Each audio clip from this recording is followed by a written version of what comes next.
Bonsoir Stéphane Amar avec nous depuis Jérusalem. Un point commun, Israël et les Émirats arabes unis partagent une franche animosité envers l'Iran, Stéphane. Oui, c'est en quelque sorte un ennemi commun. C'est d'ailleurs l'une des raisons du rapprochement entre les Émirats arabes unis et Israël, ces fameux accords d'Abraham. C'est ce front commun des sunnites et d'Israël contre l'Iran qui menacerait, d'après eux, ces deux pays, ces deux entités. Il va donc être beaucoup question, évidemment, dans ces discussions de l'Iran, même s'il faut le dire, ces dernières semaines, eh bien, les Émirats arabes unis ont renoué.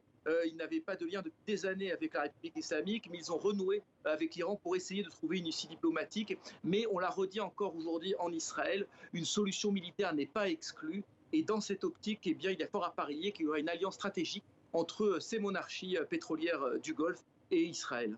Alors ces nouveaux liens régionaux sont affichés ce soir au concours Miss Univers qui se déroule en Israël. Ça peut paraître anecdotique, mais c'est le signe que la normalisation des relations va au-delà de la politique et de l'économie, Stéphane ? Oui, absolument, ça en dit beaucoup. Miss Univers, c'est très symbolique. Il y a des reines de beauté des Émirats arabes unis, de Bahreïn, d'Irak, même du Maroc, qui sont présentes en Israël aujourd'hui.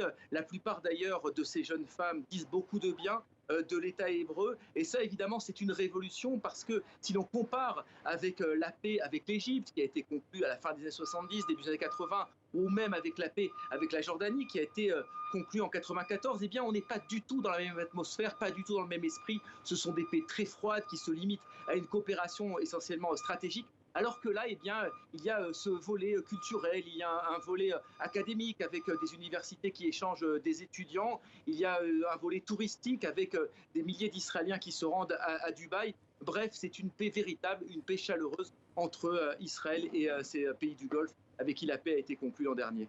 Stéphane Amar depuis Jérusalem. Merci beaucoup Stéphane.